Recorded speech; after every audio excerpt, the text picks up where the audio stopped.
Halo semua, Sobat Langkah Lurus. Selamat datang di Sains Santai Nusantara. Tempat kita gabungin budaya lokal dan sains nih. Kita akan menguak satu misteri yang bikin kita tuh kayak tertarik banget nih. Wisatawan juga bakal tertarik banget. Terus mereka juga bakal sering pulang dengan keadaan tuh bertanya-tanya dan kebingungan. Nah, langsung aja ya, yaitu tradisi masangin di alun-alun kidul Yogyakarta. Berjalan dengan mata tertutup, melintas di antara pohon beringin. Ya, tradisi masangin atau melintas di antara dua beringin. Nah, hari ini kita kedatangan Ivo nih, salah satu mahasiswa psikologi yang lagi meneliti tentang hubungan masangin dan orientasi ruang otak. Selamat datang Ivo. Ya, terima kasih sudah mengundang saya. Halo Sobat Langkah Lurus. Ya, saya Ivo dan saya juga pernah loh ikut tradisi masangin dan ternyata hasilnya adalah saya melenceng jauh. Kayak hubungan asmara saya yang nggak pernah straight to the point. Namun jangan ngomongin masalah saya. Sekarang mari kita tonton video yang satu ini. Terbawa lagi langkahku ke sana. Mantra apa entah yang istimewa. Ku percaya selalu ada Nah, kan tadi katanya itu kamu udah pernah coba ya tradisi masangin. Jadi kira-kira kalau menurut kamu tuh kenapa kita bisa gagal jalannya tuh lurus? Padahal kan kita udah ngeliat nih depan tujuannya kemana. Apa gara-gara kita sering ngelamun atau emang otak manusia tuh kayak nggak pakai GPS gitu kayak HP? Ya benar, ini menarik banget karena sebenarnya otak manusia itu punya GPS bawaan ya. GPS ini tuh berfungsi untuk satu, dia menangkap benda sekitar kita sebagai patokan atau istilahnya adalah landmark. Yang kedua itu adalah otak itu sering membuat yang namanya peta mental.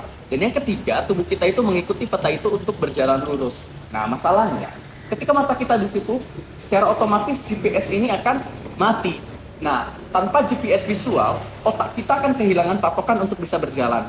Jadi, tubuh itu harus bergantung kepada dua sistem ini. Mau tahu nggak dua sistem itu apa? Apa tuh? Nah, yang pertama itu adalah vestibular system. Ini adalah di telinga bagian dalam.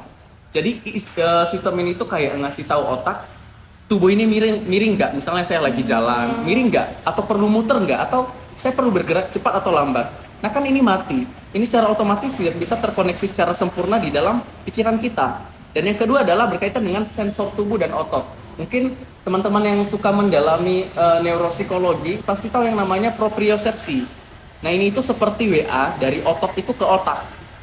Jadi kayak memperkirakan langkah kaki itu panjangnya segimana ya. Misalnya bahu lagi ngarah ke sini, misalnya kita mau lompat di parit. Kayak saya perlu melompat itu sejauh mana ya? Gitu. Jadi kayak jarak gitu ya? Iya. Tapi ya saya juga pernah baca loh kalau sebenarnya kita tuh gerak ternyata bukan cuma pakai mata ya. Jadi ada sensor otot juga dari bawaan tubuh kita. Iya, benar. Terus, ternyata tanpa visual itu kedua sistem ini kerjasama ya, kerja keras, kerja sama, Iya. saling berhubungan. Iya benar. Ini juga yang mau saya sampaikan kepada teman-teman. Kalau misalnya ternyata udah ada penelitian terbaru dari Cebat dan Tito tahun 2025 ini di jurnal Sensors. Nanti teman-teman bisa cek langsung di mana mereka meneliti bagaimana otak itu bisa membangun peta tanpa penglihatan. Nah, hasilnya adalah peta orientasi di otak itu jadi kurang stabil tanpa input visual. Ya namanya saja kita jalan ditutup mata ya, Kak. Berarti otomatis human navigation drive kita itu menyala. Apa itu human navigation drive? Ini adalah di mana kondisi saat otak kita itu merasa, wah, saya udah berjalan lurus. Tetapi pada dasarnya itu belok. Nah, itulah yang dirasakan oleh teman-teman atau wisatawan yang melakukan tradisi masangin di lokasi beringin kembar itu.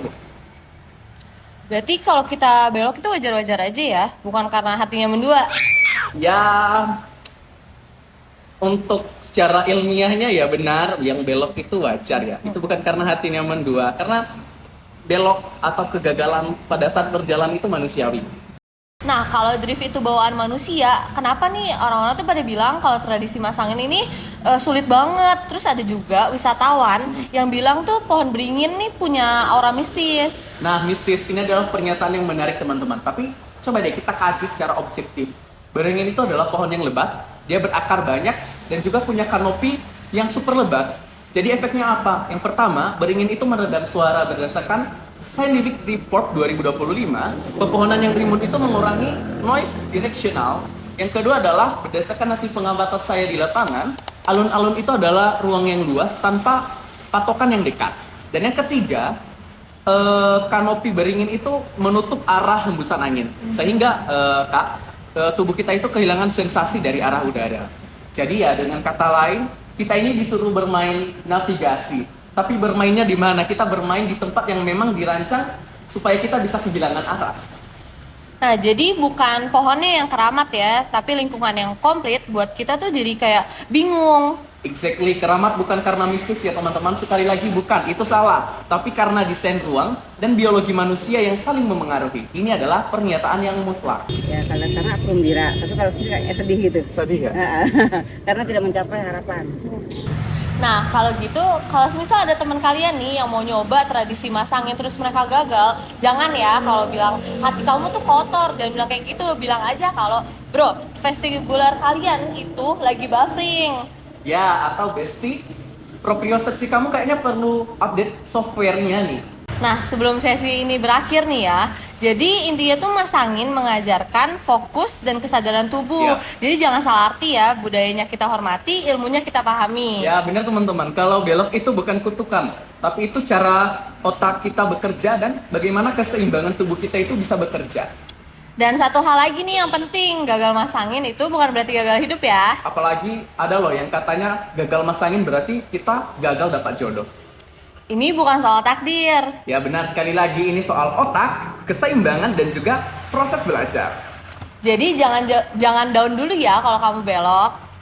Nah, terima kasih Ivo udah buka wawasan kita nih. Jadi buat kamu yang mau ke Jogja dan coba tradisi masangin, jangan terlalu fokus sama mitosnya ya. Sampai jumpa di episode berikutnya. Satu dong kata-kata buat hari ini. Oke, teman-teman tetap berjalan lurus meskipun hidup kadang belok sendiri. Dadah.